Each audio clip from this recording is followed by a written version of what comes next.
Alors, aujourd'hui, on va parler de l'hypoglycémie. Ça prend généralement les diabétiques ou même des personnes normales. Mais c'est surtout des personnes diabétiques. Alors, c'est une complication très fréquente. C'est même la complication la plus fréquente dans le cadre aigu. Ça veut dire l'accident le plus fréquent chez le diabétique. Ce qu'il faut savoir, c'est que hypo, c'est très bas, c'est bas, ok? Donc, hypoglycémie, c'est une glycémie basse. Donc, l'organisme met toujours toutes les mesures sur pied pour garder la glycémie entre 0,7 et 1,1 g par litre. Donc, l'organisme bagarre, il y a un système de régulation qui permet à stabiliser la concentration du glucose ou du sucre dans le sang à ces valeurs-là, entre 0,7 et 1,1. Ok?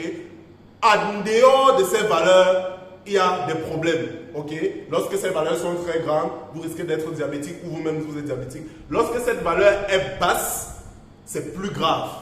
Parce que vous ne pouvez pas traîner avec. Ça vous amène là. Et c'est de ça dont on va parler. Alors, ce qu'il faut savoir, c'est que l'hypoglycémie, c'est rare chez une personne non diabétique. Mais ça peut arriver. Ok? Qu'est-ce qui se passe pour que le sucre puisse baisser dans le sang? Alors, ce qu'il faut connaître, c'est que l'organisme s'organise de telle sorte que la glycémie ne baisse jamais 0,7. Comment? Lorsque vous mangez, par exemple, l'organisme passe le temps à faire des stocks d'énergie sous forme de graisse, sous forme de glycogène, sous plusieurs formes. Et à chaque fois que l'organisme se rend compte que la glycémie veut baisser, l'organisme transforme toutes ses réserves en glucose et ça donne une bonne concentration. Surtout parce que le cerveau est très sensible aux basses concentrations. Donc, quand la glycémie va commencer à chuter, vous allez voir que c'est le cerveau qui va le plus souffrir. Donc, chez le patient diabétique, pourquoi c'est fréquent chez lui? En fait, c'est fréquent parce que le patient diabétique a ce système de régulation qui est défaillant. Et maintenant, lorsque le système de régulation est défaillant, sa glycémie peut monter comme c'est le diabétique, mais sauf que les mécanismes, la prise en charge, tout ce qui va faire en sorte que la glycémie baisse peut vite entraîner une hypoglycémie chez le patient diabétique. Je m'explique. Vous voyez par exemple un patient qui est diabétique et qui est au stade où il prend de l'insuline. Je vous ai expliqué dans une précédente vidéo que l'insuline, c'est cette molécule qui permet de faire en sorte que le glucose quitte du sang pour aller dans les cellules. Donc, ça entraîne une hypoglycémie. Par exemple, la glycémie, c'est la concentration du sucre dans le sang. Donc, s'il y a trop d'insuline d'un coup, la glycémie va chuter. Ça veut dire qu'un patient, il peut prendre son insuline et il ne mange pas. Les apports en glucose du corps ont baissé et peut-être les réserves de l'organisme sont finies. Là, la glycémie va baisser. Ok? Un patient, par exemple, qui est diabétique, fait un effort très important. Donc, fait un effort physique très important. Ça veut dire qu'il consomme beaucoup son glucose d'un coup. Ok? Il peut être amené à avoir une baisse de glycémie. Un patient qui boit de l'alcool, ok? Un patient qui boit beaucoup de l'alcool peut entraîner, surtout sur un terrain diabétique, une baisse de glucose. Parce que le patient qui boit de l'alcool, l'alcool fait beaucoup sortir, n'est-ce pas, le sucre dans les urines et ça peut entraîner une baisse de la glycémie. Donc, des personnes qui ont des problèmes avec soit les reins, soit le foie, ok? Parce que c'est au niveau du foie que les réserves se passent, ok? C'est au niveau du rein qu'il y a plusieurs systèmes de régulation aussi. Ça peut entraîner une hypoglycémie. Donc, il y a des personnes à risque. Les personnes à risque, ce sont des personnes très âgées, ok? Ce sont des personnes diabétiques qui ne sont pas éduquées, ok? Ce sont des personnes qui ont des antécédents d'hypoglycémie. Voilà les personnes qui sont exposées. Ce sont des personnes qui ont une insuffisance rénale ou bien une insuffisance hépatocellulaire. Et ils peuvent même avoir ça sans savoir. Et le problème avec le diabète, c'est que, vous savez, lorsque la glycémie baisse, souvent le cerveau envoie même les informations dans tout l'organisme que qu'il y a urgence, rehausser la glycémie, brûler tous les stocks. Mais à un stade du diabète, l'information n'est plus bien relayée parce que le diabète attaque les nerfs. Or, l'organisme communique avec les nerfs. Donc l'information ne va plus passer. Okay? C'est ce qu'on appelle le système de contre-régulation. Et là, la glycémie baisse. L'organisme n'arrive pas à passer l'information que non, glycémie, il faut que tu montes. Et ça crée donc un problème. Vous voyez donc, c'est pour ça que le diabétique est prédisposé à avoir ces hypoglycémies. Il y a des diabétiques que je trouve en consultation. Voici un problème qui est fréquent chez nous en Afrique. C'est que le diabétique ne connaît pas quoi. Le diabétique mange tout. Je vais parler de l'alimentation. Il y a une vidéo que je dois faire sur l'alimentation, soit demain ou après-demain. Le diabétique peut tout manger. Mais il doit connaître certaines notions de base qui lui permettent de tout manger. Parce que je vois des patients en consultation, ils n'arrivent même plus à rien manger. Donc ils fondent parce qu'ils ont peur de manger du riz. Ils ont peur de manger, je ne sais pas, du manioc. Ils ont peur de manger les fruits. En fait, ils ont peur de tout manger. Et ils se retrouvent en train de ne rien manger, en train de boire de l'eau à longueur de journée, de grignoter ici, par là. Même comme le grignotage, ce n'est pas bon. Vous comprenez? Donc, le diabétique doit être éduqué sur ce plan.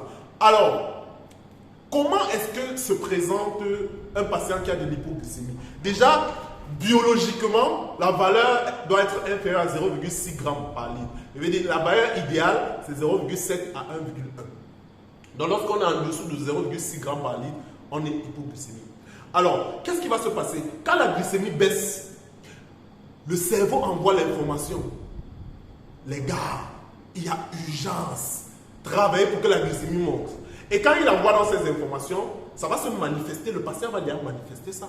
C'est un patient qui aura une palpitation.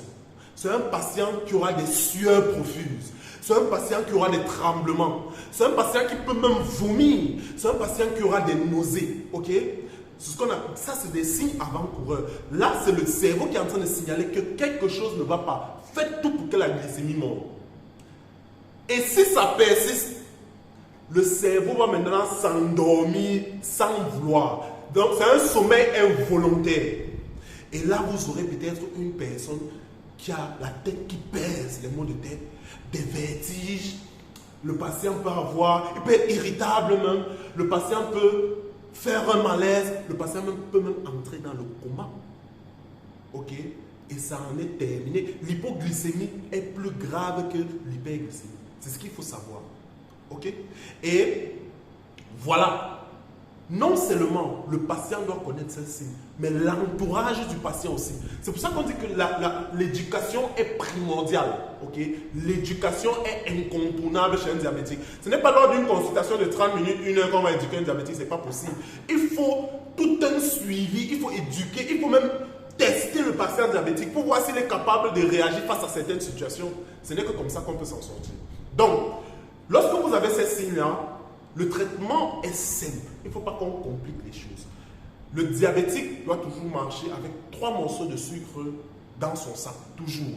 Parce que dès que vous prenez 3 morceaux de sucre, dès que vous avez, le but est de connaître les signes avant-coureurs. Donc quand le cerveau dit « ça ne va pas », donc lorsque vous avez la tête qui pèse, quand vous avez des tremblements, des sueurs profuses, des palpitations, même si ce n'est pas l'hypoglycémie, prenez d'abord les 3 morceaux de sucre. Avant de réfléchir même qu'il faut tester la glycémie, prenez d'abord les 3 morceaux de sucre. Même si ce n'est pas l'hypoglycémie, prenez d'abord les 3 morceaux de sucre. Ok? Et les 3 morceaux de sucre, en général, ça augmente la glycémie de 0,5. Ça veut dire que si vous êtes à 0,6, vous prenez 3 morceaux de sucre. En moins de 15 minutes, ça augmente votre glycémie. Ok? Vous serez à 1,1.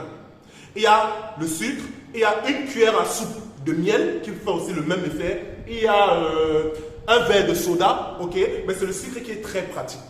Vous comprenez? Donc, comment maintenant faire pour contrecarrer tout ça? À un certain niveau, vous ne pouvez pas vous traiter vous-même. Quand c'est sévère, vous êtes dans le coma, on doit seulement vous amener à l'hôpital. On doit vous faire des injections, ok, de glucosé ou bien injection de glucagon. Mais là, ça concerne l'hôpital. Vous n'avez pas besoin de savoir ça. Ce que vous devez comprendre, c'est les signes avant-coureurs. Vous et votre entourage de diabétiques.